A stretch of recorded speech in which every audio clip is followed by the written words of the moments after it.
This show is meant for listeners' entertainment. This show is not intended to offer or defend any individual's entity, caste, community, race, or religion, or to denigrate an institution or person living or dead. Listeners' discretion is advised. This audible presents revising Mahabharata. Okay, if you like this video, please like, subscribe and share with your friend so that you can get the notification from my other videos related to the best books which inspire you the most. So let's get started today's with birth of Karna. Yadav dynasty was established by King Yadu, son of King Yayati. The Yadav king Sursena's daughter Pritha was adopted by his cousin, King Kunti Bhoj. She came to be known as Kunti. Kunti was appointed to serve their guest sage Durvas. During this time, she gave birth to a baby boy, Karna, fearing that having a baby before marriage will bring distress to herself and her family.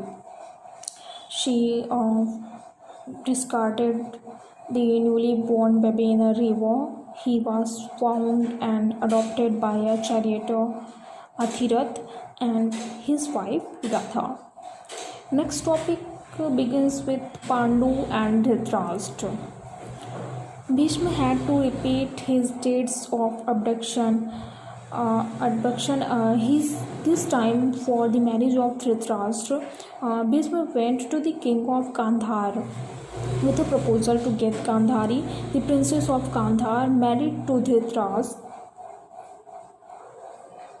King Pandu married Kunti and later during one of his conquests married the beautiful Madri, the princess of Madra.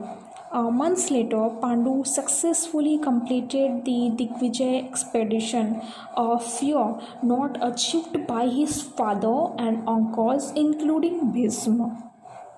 Pandu was diagnosed as infertile.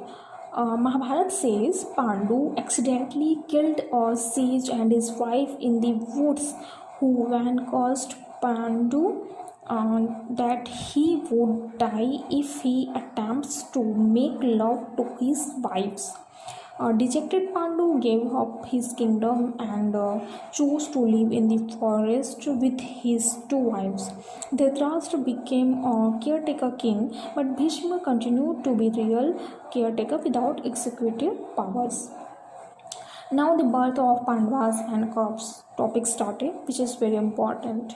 Once in the forest, Pandu gave consent to his wives to bear children from other men.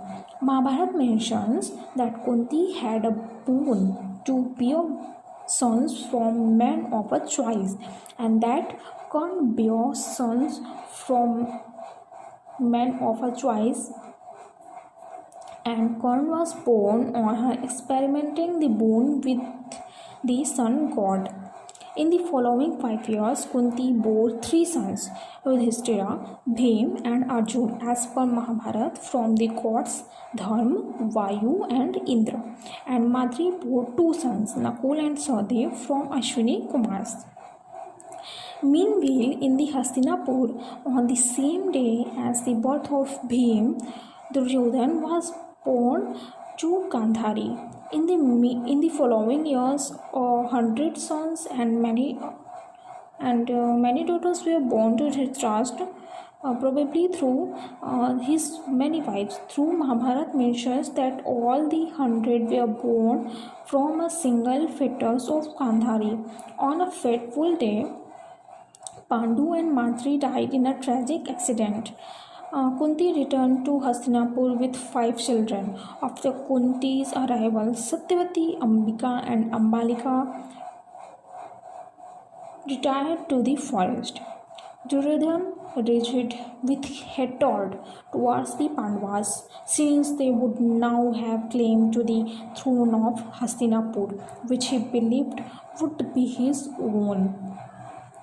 His hatred was more concentrated on Bhim since Yudhishthir was already a weaker warrior and he saw Bhim as the biggest threat for his claim to the throne as Arjun, Nakul and Sahadev were younger to him. Now the tale of Drona starts. The epic then tells us the story of Drona, the son of sage Bharadwaj. Drona was well trained in military arts, mathematics, science, philosophy, administrative, politics, and etc. Poverty given Dronacharya was unable to support his wife Krupi and son Ashwathama. He decided to get help from Drupad, who was his childhood friend and now the king of Panchal. King Drupad insulted Drona by saying, "Friendship is not only among equals. Friendship is only among equals." And this hurted Drona, and Drona decided to avenge Drupad with the help of his disciples. In search of good people, he came to Hastinapur to meet Kripacharya, the royal teacher in Dhritarashtra court and the brother-in-law of Drona.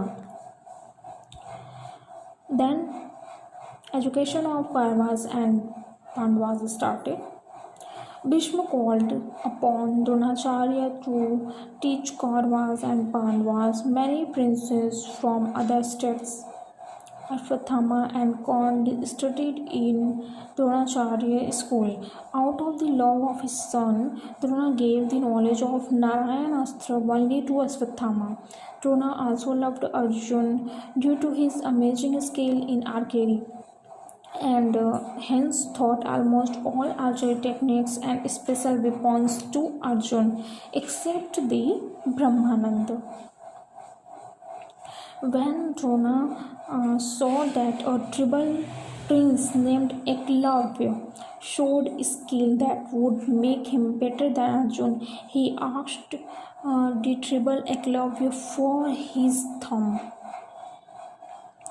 When Drona denied the knowledge of the Vyastra, special sophisticated weapon of that day, to Karna, Karna decided to leave Drona's school and gain that knowledge from Drona's own teacher. He thus moved on to the school of Parshuram, where he gained the knowledge of many advanced warfare skills. During their schooling, the Kauravas tried to kill Bhima twice, but Bhima somehow survives both times. Kunti and Pandavas lived in fear and caution. Now, re-entry of Karna. Kauravas and Pandavas completed their education on the last day. A demonstration was arranged for the Kuru princes to show their valor. Arjun demonstrates his superior archery skills, which mesmerized the public. When Arjun was praised for his archery skills, 22-year-old Karna entered the screen and challenged 17-year-old Arjun to a duel. Bhim countered his challenge by inferring that Karna was not fit to challenge the prince as he was a charioteer's son. Duryodhana was delighted to see someone who could challenge Arjun and befriended Arjun's competitor by making Karna the king of Anga. Karna in return showed his allegiance to Duryodhana until death. Now this chapter ends. Our next chapter will be started with Drona's revenge tomorrow. And thanks for watching, guys. Thank you.